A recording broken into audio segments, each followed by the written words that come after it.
Hello, and welcome to the Astro Guy podcast. I'm your host, Wayne Zool.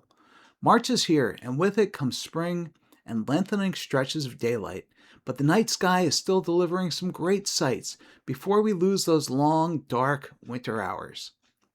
This month gives us a little bit of everything. We have a total lunar eclipse, Mercury returning to the morning sky, and a beautiful conjunction between Venus and Saturn. The spring equinox arrives on March 20th, marking the beginning of astronomical spring and a gradual shift toward galaxy season. We're also going to discuss some major developments with Artemis II and Starliner. Then we'll explore a fascinating and often overlooked crater that is filled with some fun surprises. And we'll round out the episode by highlighting some of the best double and multiple stars visible in the spring skies. But that's enough of me flapping my lips.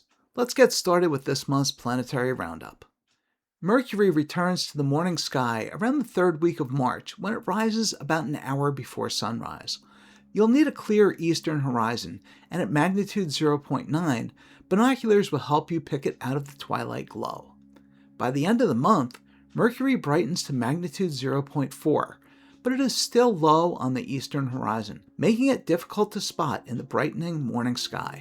Venus has made its return to the evening sky. On March 1st, it sets about an hour after the sun, making it tough to spot early in the month.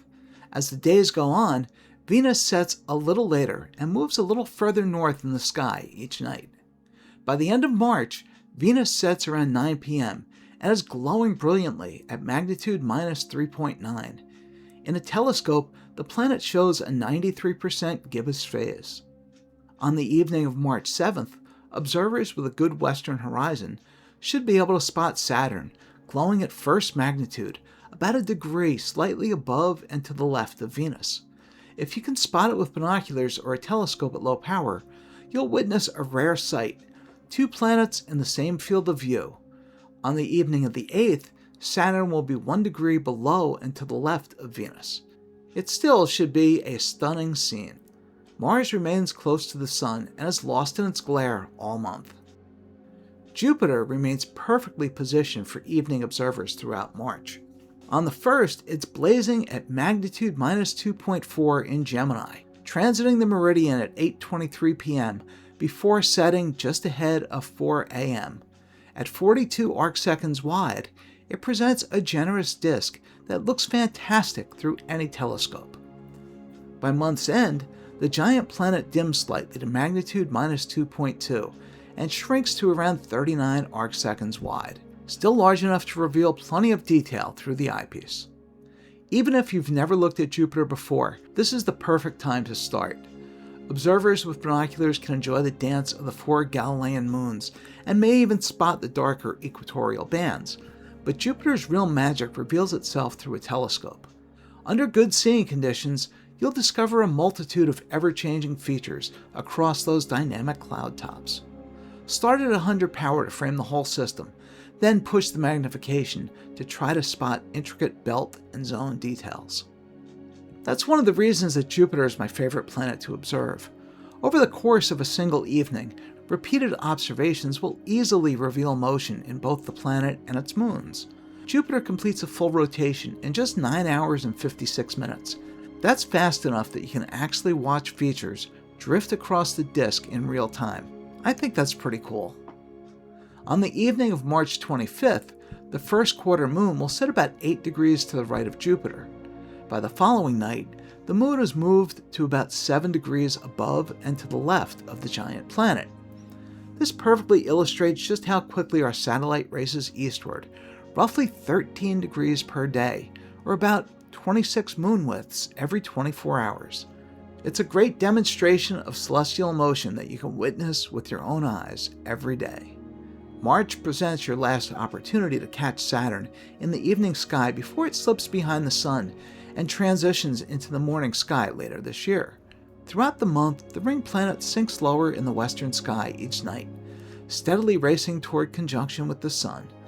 Saturn shines at first magnitude in Pisces, but its low altitude means you'll want to observe it as soon as the sky darkens. Your best views will come during the first week of the month, when it's still high enough to clear the thickest part of the atmosphere. And don't forget its close encounter with Venus on the 7th and 8th, a beautiful pairing low in the western twilight. Uranus remains easy to locate this month, as it sits about 5 degrees south of M45, the Pleiades in Taurus. The distant planet appears small, spanning only a little more than 3 arcseconds wide, making it appear stellar through binoculars. A telescope will reveal its distinctive pale blue-green disk. On March 1st, Uranus glows at magnitude 5.7 and sets a little after midnight. By month's end, its brightness and size haven't changed significantly, but it's now setting at 11:18 p.m., so you'll want to catch your views early before it gets lost in the twilight glow during the coming months. For observers with larger telescopes, here's a fun challenge. See if you can spot any of Uranus's brightest moons. Titania and Oberon hover around magnitude 14, requiring excellent seeing conditions and at least an 8-inch scope or bigger under dark skies to spot them. Ariel and Umbriel are a little fainter, making them a real challenge to spot. Neptune is the ultimate planetary challenge for March observers, even though it sits just about a degree away from much easier to spot Saturn. This distant ice giant glows faintly at magnitude 7.9, making it completely invisible to the naked eye and requiring binoculars or a telescope to spot it. Neptune is technically still in the evening skies in early March, but twilight quickly becomes a serious obstacle. The planet is low, and the fading sky brightness works against you almost immediately after sunset. At nearly 3 billion miles from Earth, Neptune shows itself as an extremely tiny blue-green disk. Even in large telescopes, with 10 by 50 binoculars, it will appear star-like, but an 8-inch or larger scope using at least 100 power is needed to determine its roughly 2 arcsecond disk from the background stars. Timing is critical here. Your best chances are early March. After that, Neptune sinks too close to the Sun and disappears into the twilight glow for the rest of the season. Mark your calendars for the morning of Tuesday, March 3rd. We're getting the only lunar eclipse of 2026, and it's one you won't want to miss. In fact, more than 41% of the global population could see part or all of totality. This blood moon delivers 58 minutes and 19 seconds of totality as the moon passes completely into the Earth's shadow and takes on that deep red coppery color. There's something powerful about watching the bright full moon slowly dim and transform. You're seeing the dance of the sun, earth, and moon play out in real time. Celestial clockworks with absolute precision. For those of us in the Eastern time zone, here's how the timing works. The penumbral phase begins at 3:44 a.m. Eastern Standard Time. Totality runs from 6:04 to 7:03 a.m., and the entire eclipse lasts more than 5 hours. This is a gradual event. It unfolds step by step. Now there's a visibility challenge. If you're in the eastern or southeastern United States, the moon will be very low in the western sky during totality, and in some locations, it may be setting while the eclipse is still underway. You may not see every stage from beginning to end, but you could still catch that dramatic red transformation with the eclipsed moon hanging low near the horizon. What makes this eclipse especially interesting is that during totality, the moon will occult the magnitude 12.4 galaxy NGC 3423 as seen from parts of North America. The eastern US and eastern Canada will miss out on this event as the pair will have set. It's rare for a deep sky object to be hidden behind a fully eclipsed moon, so that's a unique challenge for observers with larger telescopes. And keep this in mind, this is the last total lunar eclipse until December 31st, 2028, so you don't want to miss the opportunity. You don't need any special equipment, just find a location with a clear western horizon. The eclipse is beautiful with the naked eye, but binoculars or a small telescope will reveal wonderful detail across that rust-colored lunar surface. As the moon darkens, you'll begin to notice stars and constellations that normally get washed out by full moonlight. So don't sleep through this one, literally. Set the alarm, step outside, and watch the clockwork of our solar system unfold right above you. Now for an Artemis II update, and it's not the one that NASA was hoping to deliver. Just 24 hours After announcing a March 6th launch target, NASA revealed a new issue that will almost certainly push Artemis II out of the March launch window. Engineers detected a helium flow interruption in the SLS upper stage during overnight monitoring on February 20th into the 21st. Administrator Jared Isaacman confirmed the problem will almost assuredly impact the March launch opportunity. Then, on February 22nd, NASA announced that, weather permitting, they will roll the SLS rocket and Orion spacecraft off the launch pad at Kennedy Space Center as soon as Tuesday, February 24th. That rollback to the vehicle assembly building will allow engineers to inspect and address the issue more thoroughly. Originally, the mission was targeting March 6th, with backup dates through March 9th and again on March 11th. The next available window opens April 1st, with additional opportunities April 3rd through 6th and April 30th. The timing is ironic. NASA had just completed a successful second wet dress rehearsal, fueling both SLS stages, a major milestone after the first attempt was cut short by hydrogen leaks earlier in February. Everything seemed to be lining up. This issue involves helium used to pressurize the liquid hydrogen and liquid oxygen tanks in the interim cryogenic propulsion stage. That pressurization is critical for proper engine performance. The anomaly was not present during the wet dress rehearsal and only appeared afterward, adding another layer of complexity to the troubleshooting process. Teams are now reviewing telemetry data and preparing the vehicle for rollback and pad reconfiguration. For those who followed Artemis I in 2022, this feels similar. That mission endured repeated hydrogen leak delays before finally launching. While NASA appeared to have worked through those fuel system challenges, this helium issue represents a new wrinkle in an already complex propulsion system. The 4-person crew, whom we highlighted in our All About Artemis II episode, remains ready, but this is another frustrating delay for what will be the first crewed mission to launch to lunar orbit since Apollo 17 in 1972. Exploration remains unforgiving. Just when everything looks ready, successful fueling test, launch date announced, the vehicle can still throw a curveball. For now, humanity's return to lunar orbit shifts to April at the earliest.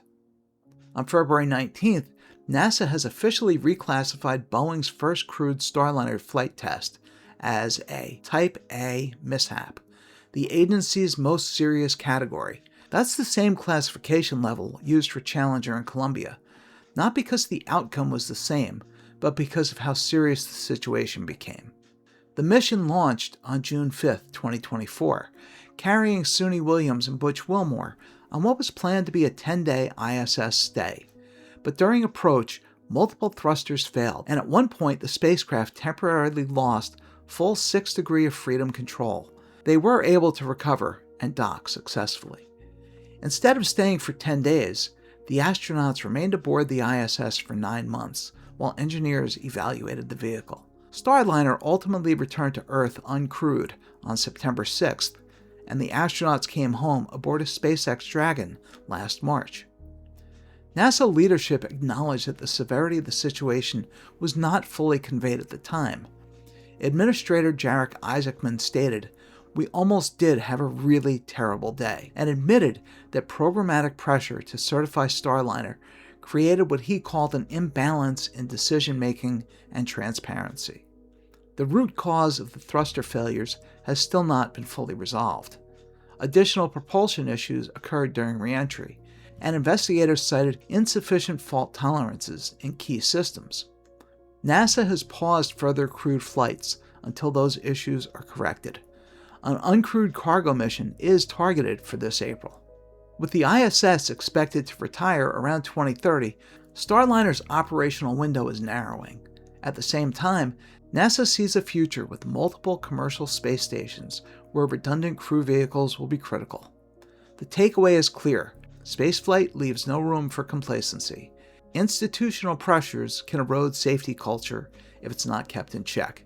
Fortunately, the crew returned safely, but by NASA's own admission, it was closer than many realized.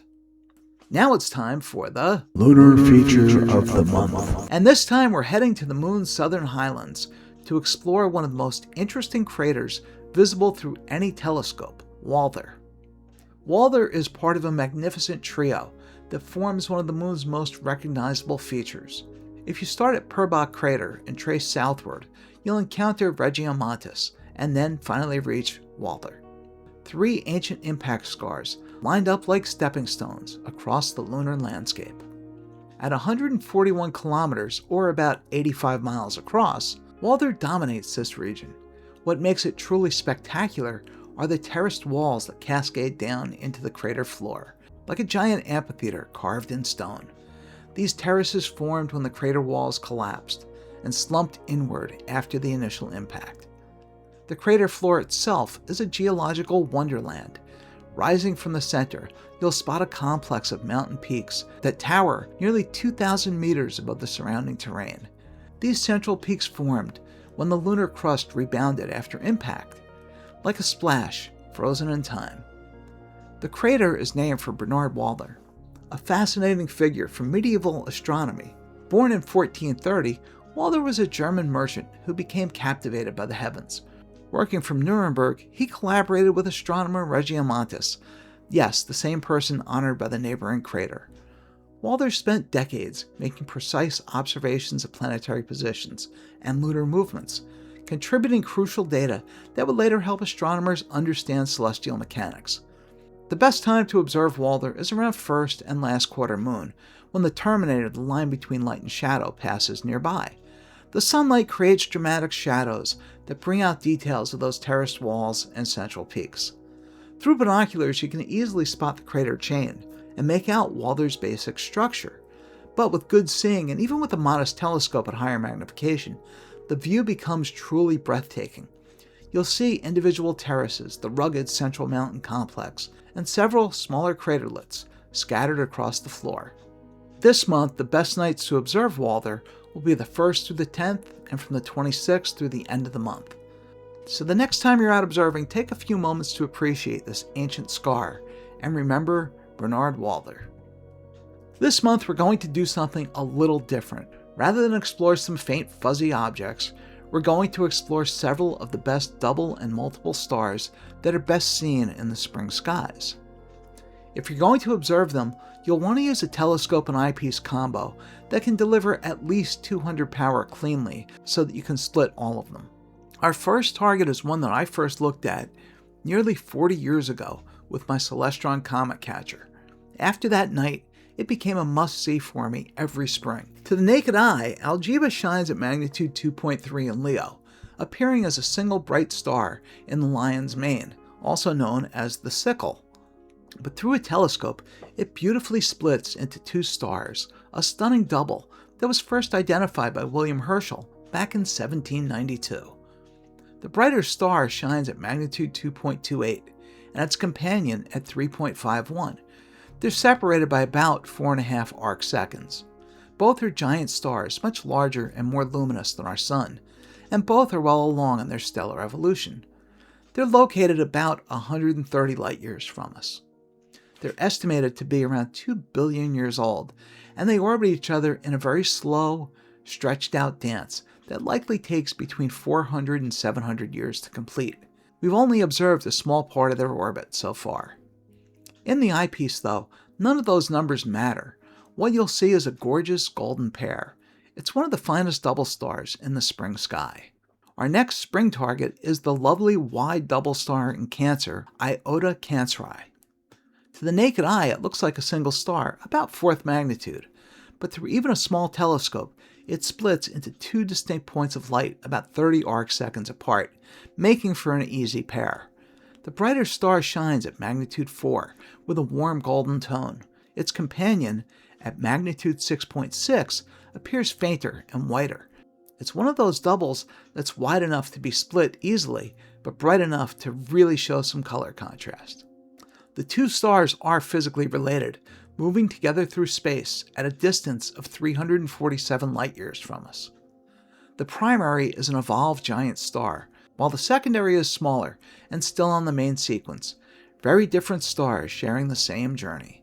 Here's how to find it. Start with Gemini and locate Castor and Pollux. From Castor, imagine a line through Pollux and extend that line from Pollux another 12 degrees, and you'll land on Iota Cancri, one of the brightest stars in this otherwise subtle constellation. At around 50 to 75 power, the pair separates cleanly. You don't need high power. This is an easy, forgiving double that looks wonderful even in a smaller scope. Our next spring double is one of the classics.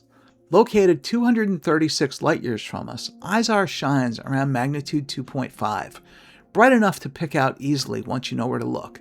But through a telescope at around 100 power, it becomes much more interesting. A striking double star with a beautiful color contrast that has made it a favorite of observers for generations. The primary component is the brighter of the two, and it glows with a rich, pale yellow light. Its companion is noticeably fainter, at around magnitude 4.8, and often seen as pale bluish in color. Through the eyepiece, that warm yellow and cooler blue combination really make ISAR stand out. Here's how to find it. Start with Ursa Major and look along the arc of the Big Dipper's handle, that familiar curve that leads from the bowl of the Dipper up and around.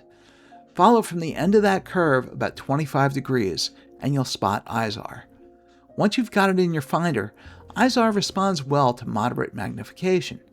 Around 75 to 100 power is a great starting point, enough to cleanly separate the pair without crushing the field. Higher magnification can sharpen the colors, but you don't need anything extreme. Physically, the two stars are very different. The primary is a giant star that has swelled and cooled as it has aged, giving it that warm yellow-orange tone. The secondary is a smaller, hotter star, hence the color contrast we see in the eyepiece. They're bound together, moving through space as a binary pair. ISAR is one of those doubles that's easy to find and rewarding because of its color contrast. If you only observe a handful of doubles this spring, make sure that this one's on your list. Our next spring double is Porrima, also known as Gamma Virginis. Located 38 light-years away, Porrima shines at magnitude 2.7 in Virgo, appearing as a single bright star. But in a telescope, Porrima reveals itself as one of the most fascinating binary systems in the sky. Unlike some doubles that show strong color contrast, Porrima is a matched pair. Both stars shine at nearly the same brightness, right around magnitude 3.5, and both appear white in the eyepiece. What makes the system special isn't color, it's symmetry. These two stars orbit each other every 169 years, and because that orbit brings them closer together and then farther apart from our point of view, the difficulty of splitting them changes over time. In 2011, they were so close that even large amateur telescopes struggled to separate them. Now they're widening again, making this a great time to revisit the pair. Here's how to find it. Start with Leo and locate Denebula, the star marking the tail of the lion. From there, move southeast into Virgo. Porrima sits along the line between Denebula and Spica, roughly midway along that path. At around 100 power, you should see the pair cleanly separated under steady seeing. Good seeing makes all the difference with this one. Castor in Gemini is a well-known target. It's one of the brightest stars in the night sky, but its makeup is what makes it such an interesting object to observe. Located about 50 light-years away, Castor appears as a single bright point to the naked eye, shining at magnitude 1.6. Through a telescope, it splits into two bright white stars, separated by roughly 5 arcseconds. In a scope, you'll want steady seeing and around 100 power to cleanly separate the pair. When conditions are good, it's a stunning sight. Two brilliant white stars side by side. And that's just the beginning. Each of the two main stars is itself a spectroscopic binary, meaning each has a companion too close to see visually. Beyond that, a third, much fainter, red dwarf pair orbits farther out, making Castor a 6-star system, bound together by gravity. Castor marks the head of one of the Gemini twins, just above its brighter sibling Pollux. Together, they're easy to spot in the winter and spring sky, standing prominently above the horizon after sunset. Visually, Castor doesn't show strong color contrast like some doubles. What makes it remarkable is its precision. Two white stars in tight formation, and the knowledge that you're actually looking at a 6-star system. Even familiar stars can hold hidden complexity, and Castor is a perfect example. Let's move on to our last spring double, or in this case, triple star, as we take a look at Zeta Cancri. It sits about 82 light-years away and shines at roughly magnitude 5.6, appearing faintly to the naked eye. But point a telescope at it and you're in for a treat. Zeta Cancri can be resolved as a binary star in small telescopes. The system's two main groupings, known as Zeta 1 and Zeta 2, sit about 5 arcseconds apart, an easy split with a modest scope. One orbit of these stars takes more than 1,100 years, but that's just the outer layer of their story. Zeta 1 itself is a tight pair of yellow-white stars, both similar to our Sun but slightly larger and more massive. They orbit each other every 59.6 years. Right now they're separated by about 1 arcsecond, which pushes the limits of a 6-inch scope, and requires steady seeing and higher magnification to cleanly resolve. Zeta 2 is even more complex. Its brightest component, shining at magnitude 6.1, is a Sun-like star. Orbiting very close to it, just 0.3 arcseconds away, is a faint 10th magnitude companion that later turned out to be a close pair of red dwarfs. That type pair completes an orbit every 17 years. At moderate magnification, you'll cleanly see the wider pair. Push the magnification to 150 more on a steady night, and you may begin to tease apart the tighter Zeta 1 components. This is not a flashy double, but it is one that rewards patience, good seeing, and the knowledge that you're watching a multiple star system orbiting one another across centuries. Here's how to find it. Start at the Beehive cluster, M44, and move about 6 degrees west and 1 degree south, and you'll spot Zeta Cancri. I hope that you'll explore these and other double stars this spring, and that they become favorites of yours as well. There's something exciting about splitting a pair of stars and seeing gravity at work in real time. More than anything, I hope that this inspired you to go outside, look up, and enjoy the beauty of our night sky. Thank you so much for joining me on this month's tour. The current launch window for Artemis II opens again on April 1st, 2026, assuming that the helium issue is resolved and NASA is ready to proceed. When they're ready to launch, I'll be live streaming the launch on our YouTube channel. If you'd like to join in for the live commentary, check the channel or our Facebook group for scheduling updates. If you enjoyed the episode, please consider subscribing, leaving a review, or sharing it with an interested friend. Until next time, may your skies be clear, and as always, carpe noctem, seize the night.